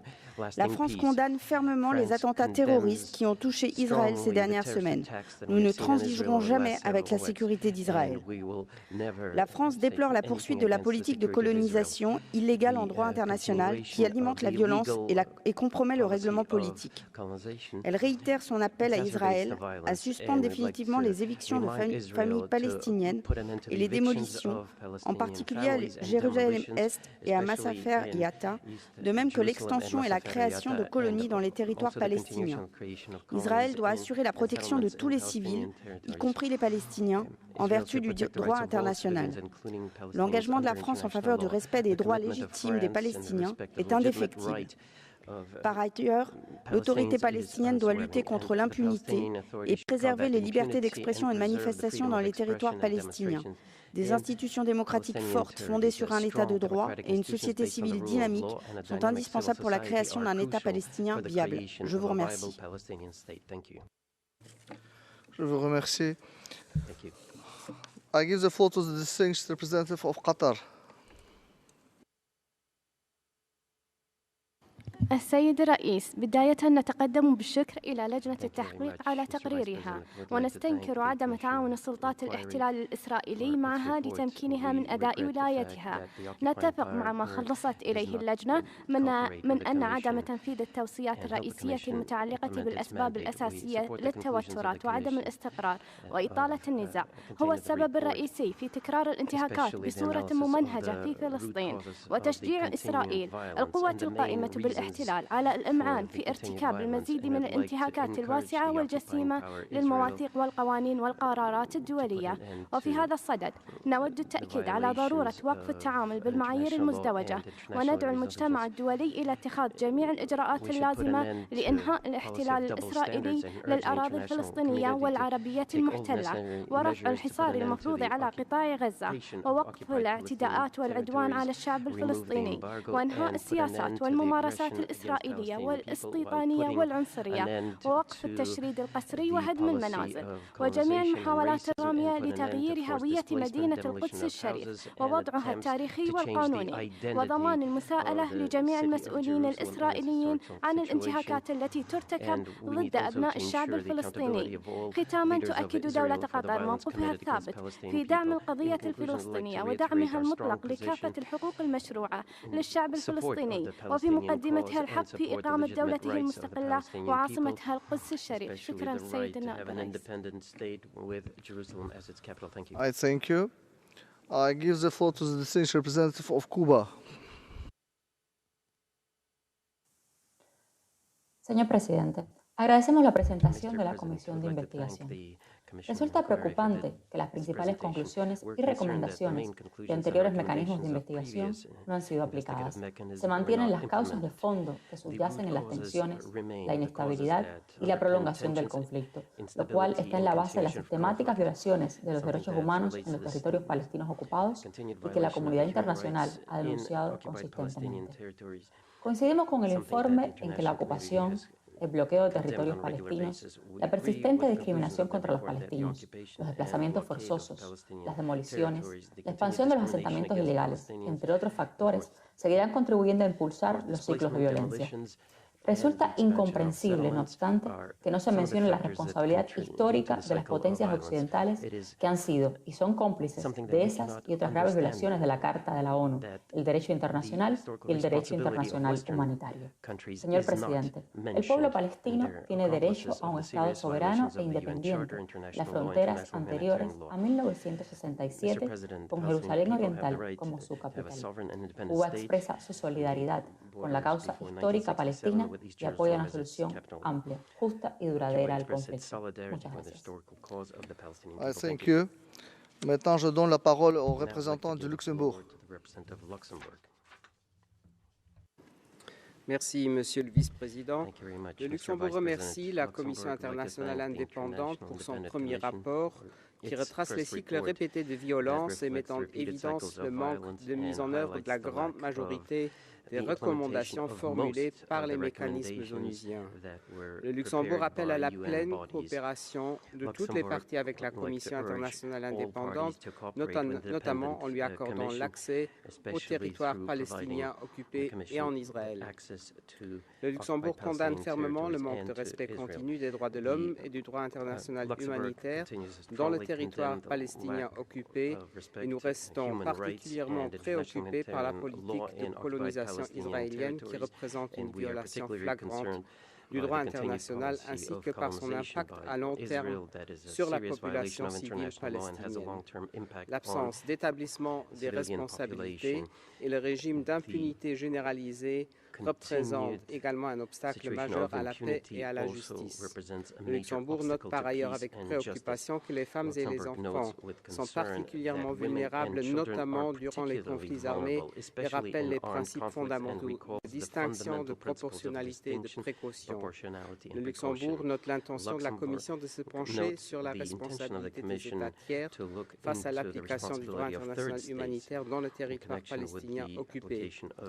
Madame, Messieurs les commissaires, pourriez-vous déjà nous indiquer à ce stade quelles thématiques seront traitées de manière prioritaire dans vos rapports à venir? Je vous remercie de votre attention.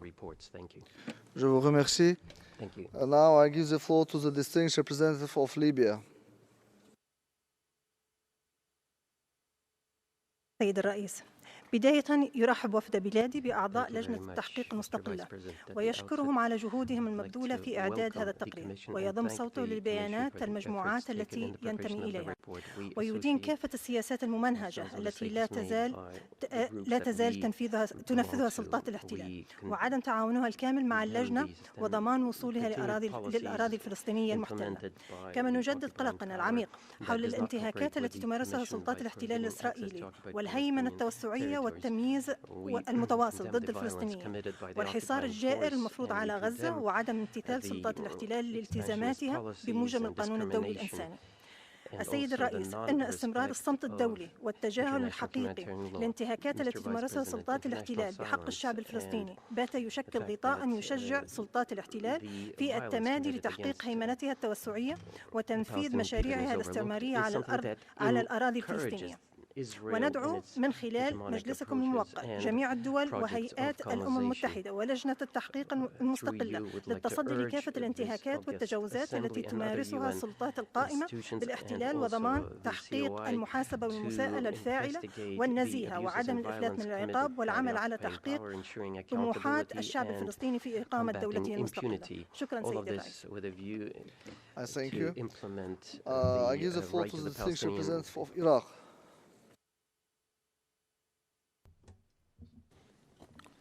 شكرا سيد الرئيس. يقدر العراق جهود اللجنة الدولية ويرحب بتقديم تقريرها الأول إلى مجلس حقوق الإنسان ويثمن تعاون دولة فلسطين مع اللجنة ويدين عدم تعاون القوى القائمة بالاحتلال معها ورفض السماح بدخول أعضائها إلى الأراضي التي تحتلها. يشاطر العراق رأي اللجنة في أن ممارسات القوى القائمة بالاحتلال واتباعها سياسات تغيير التركيبة السكانية لدولة فلسطين المحتلة والحفاظ على بيئة قمعية للشعب الفلسطيني واستمرار بناء المستوطنات جميعها دلائل على أن تلك القوى لا تنوي إنهاء الاحتلال وهي مستمرة في انتهاك القانون الدولي الإنساني والقانون الدولي لحقوق الإنسان وقرارات مجلس الأمن والجمعية العامة ومجلس حقوق الإنسان واتفاقية جنيف الرابعة وهي تتجاهل في عدم احترام واضح توصيات اللجان التحقيقية السابقة. إن المجتمع الدولي من لا يتجاهل الانتهاكات الخطيرة لحقوق الإنسان التي ترتكبها القوى القائمة بالاحتلال من سياسات فصل عنصري وإخلاء قسري فضلا عن الهجمات التي تشنها على الحيز المدني وقمع حرية الصحافة والإعلام وآخرها ما قامت به من قتل متعمد للصحفية شيرين أبو عاقل. ويدعو العراق إلى ضمان عدم إفلات القوى القائمة بالاحتلال من المساءلة. ختاما يجدد العراق تأكيده على أن السبيل الوحيد لتحقيق السلام هو بإنهاء الاحتلال واحترام حقوق الشعب الفلسطيني في تقرير مصيره وإقامة دولة مستقلة وعاصمة القدس الشريف. وشكرا سيد الرئيس. Thank you. I invite the distinguished representative of Brunei Darussalam to take the floor. Mr. Vice President, at the outset, Brunei Darussalam aligns itself with the statement delivered by Pakistan on behalf of the Organization of Islamic Cooperation. In line with Human Rights Council Resolution S-30/1, we fully support the Independent International Commission of Inquiry's mandate, which, among others, is to investigate all alleged violations and abuses of international humanitarian and human rights law in the occupied Palestinian territory, including in East Jerusalem and in Israel. Brunei Darussalam welcomes their important work and thanks them for their presentation before us today, which they were able to compile despite the many challenges faced. We recall HRC Resolution S-30/1 and urge all parties concerned to cooperate with and to provide the access required by the Commission. Mr. Vice President, we continue to stand in solidarity with Palestine and fully support all efforts in finding a comprehensive and lasting peace on the basis of a two-state solution towards achieving an independent state of Palestine based on pre-1967 borders with East Jerusalem as its capital. Thank you. I thank you. Now I give the floor to the representative of Bangladesh. Thank you, Mr. Vice President. We thank the Commission of Inquiry for presenting its first report. We regret that Israel continues to deny cooperation with the UN mechanisms, including the COI. Bangladesh strongly condemns all illegal acts by Israel in the OPT, including the expansion of settlements. We share the concern of the COI that Israel has no intention of ending the occupation and has clear policies for ensuring complete control over the OPT, violating international law. Israel's persistent denial of the Palestinian people's right to self-determination is the root cause of this crisis. We firmly endorse the COI's view that ending the occupation by Israel in full conformity with Security Council resolutions remains essential in ending the persistent cycle of violence in the OPT. Mr. Vice President, we are deeply alarmed about the continued culture of impunity enjoyed by the violators of international law. We underline that Israel must be held accountable. We strongly support the COI's continued investigative work as mandated by the Council into the violation of international law by Israel. We call upon all states to fully cooperate with the COI and ensure that it is provided with all necessary resources to discharge its mandate. Finally, we reaffirm our unwavering support for the Palestinian people's legitimate struggle for self-determination till the establishment of a sovereign state of Palestine based on the two-state solution and pre-1967 borders with East Jerusalem as its capital. I thank you. I thank you. Now I give the floor to the distinguished representative of Venezuela for visual statement. Gracias, presidente. Venezuela apoyó decididamente la sesión especial celebrada por este Consejo y votó a favor de la resolución que estableció esta Comisión Internacional de Investigación ante lo que fue una nueva masacre de inocentes palestinos perpetrada por las fuerzas militares y policiales israelíes. Reiteramos, como siempre, nuestra firme condena a tan abominable agresión y reprochamos la total falta de cooperación de Israel con la Comisión, a pesar de la disposición del Estado de Palestina de facilitar su visita al terreno. Israel continúa con su sistemática política de ocupación del territorio palestino, con la proliferación de sus ilegales asentamientos, causando el desplazamiento forzado de la población palestina, violando así el artículo 49 del Cuarto Convenio de Ginebra, tal y como lo evidencia la Comisión. Los inhumanos bombardeos contra la población constituyen crímenes de guerra y de lesa humanidad y forman parte de la política israelí de limpieza étnica para eliminar todo rastro de la comunidad palestina, alterando la condición legal, geográfica y demográfica de los territorios ocupados. En su informe, la Comisión ha dejado claro que Israel no tiene ninguna intención de poner fin a su ilegal ocupación, aplicando medidas para hacerse con el control total del territorio palestino mediante un entorno hostil y represivo contra su pueblo. Continuaremos denunciando la política colonial y de apartheid de Israel, que apela al terror, al asedio y a la discriminación en una nueva fase de violencia desmedida contra Palestina. Gracias. Thank you.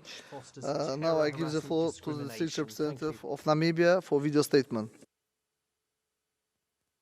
President, Namibia thanks the members of the Commission of Inquiry for their first report and commitment to execute the important mandate bestowed upon them by the Human Rights Council. We, among other things, welcome the fact that the Commission's work will not only be focused on state and individual responsibility, but by also on corporate responsibility for abuses of human rights in the occupied Palestinian territory. We take note of the challenges the Commission is confronted with, and Namibia will continue to work with like-minded states to address some of these challenges and provide the necessary support to the members of the Commission. Mr. President, Namibia remains deeply concerned by the persistent and ongoing violations of the rights of the Palestinian people, including the recent killing of journalists by Israeli authorities. This undermines the importance of an ongoing commission of inquiry in order to ensure justice and accountability for the Palestinian people. We should not be dissuaded by the negative voices which seek to shield Israel from accountability, and we should certainly never relent in our efforts to promote respect for and advance the rights of the Palestinian people, and in particular, their right to self-determination.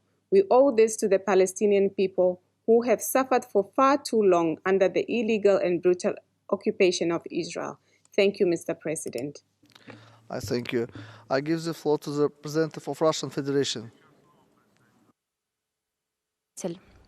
Внимательно ознакомились с докладом независимой международной комиссии. Обеспокоены информацией об эскалации боевых действий, систематических нарушениях международного гуманитарного права и прав человека, жертвах среди мирного населения, разрушения гражданской инфраструктуры и ухудшения гуманитарной ситуации на ОПТ. Поддерживаем требования палестинского руководства о тщательном и беспристрастном расследовании обстоятельств гибели палестинской журналистки Шарин Абу-Акле, освещавшей столкновение жителей лагеря беженцев на западном берегу реки Иордан с израильскими военными. К сожалению, мы не видим реальных шагов, направленных на снижение остроты сложившейся ситуации, что лишь подрывает перспективы достижения устойчивого мира и безопасности в регионе. Вновь подчеркиваем, что полное и справедливое урегулирование палестино-израильского конфликта может быть достигнуто исключительно на общепризнанной международной правовой основе с центральным элементом двугосударственным решением. В сложившейся обстановке необходимо воздержаться от провокационных действий и использовать любые возможности для перезапуска прямого диалога между сторонами. Россия, как член Ближневосточного квартета международных посредников, готова в тесной координации с ключевыми региональными игроками способствовать выходу на компромиссные решения. Благодарю за внимание. I give the floor to the distinguished representative of Maldives. Thank you, Mr. Vice President. Maldives welcomes the report of the Independent International Commission of Inquiry and expresses our firm solidarity with the people of Palestine in their heroic and legitimate struggle for their homeland. Today, as we speak, Israel continues to violate and deny the fundamental human rights of the Palestinian people, including the eviction of Palestinians from their home and deny their freedom of movement in their own land. Under the Geneva Convention of 1949, as an occupying force, Israel has certain responsibilities to protect Palestinians in their rights. However, Israel continues to violate international humanitarian and human rights law with complete impunity. Mr. Vice President, Palestinians have been living under occupation for over 70 years. Maldives stands against all forms of systematic violations of the inalienable rights of the Palestinian people. In the face of such violence, we cannot afford to be silent. We need to act now to realize the hopes and dreams of the Palestinian people, to live a life of dignity free from occupation and oppression. Maldives firmly believes that lasting peace for the people of Palestine and the region can only be possible with a two-state solution in which the state of Palestine achieves its sovereignty based on the 1967 borders with East Jerusalem as its capital. We call upon the Council and the international community to hold Israel accountable for their crimes against the Palestinian people. I thank you. I thank you. I give the floor to the distinguished representative of Malaysia. Mr. Vice President, Malaysia aligns itself with the statements of the groups it belongs to. Malaysia welcomes the COI's comprehensive report. Malaysia commends the COI for carrying out its mandate in an independent and impartial manner, despite the many challenges. We regret that the COI is facing administrative and financial constraints, which could frustrate its crucial mandate. The Council must ensure that the COI receive adequate and sustainable resources and support. The continued denial of access and refusal of the occupying power to cooperate with the COI is deplorable. Resolution S30/1 calls for all relevant parties to fully cooperate with the COI and facilitate its access. Malaysia continues to denounce the systemic oppression of Palestinians through discriminatory policies and the strategic fragmentation of the Palestinian people, Israel's denial of basic civil rights, imposition of harsh conditions, large-scale land and property confiscation, and numerous inhuman acts against Palestinians tantamount to the crimes of apartheid. The international community must continue to exert pressure on Israel to comply with international law and end its atrocities. Malaysia will support any follow-up action by the Council to respond to the findings of the Commission and address the issues of accountability and lack of implementation of previous recommendations identified in the report. Malaysia will always stand in solidarity with the Palestinians and will continue to support the Palestinian cause. Thank you. I thank you. Excellencies, ladies and gentlemen, this was the last speaker we could accommodate for this dialogue today. We will continue this dialogue tomorrow at 10 a.m. and hold the interactive dialogue on the High Commissioner's oral update on Myanmar, followed by the interactive dialogue on the High Commissioner's annual report. I hereby close the second meeting of the 5th session of the Human Rights Council.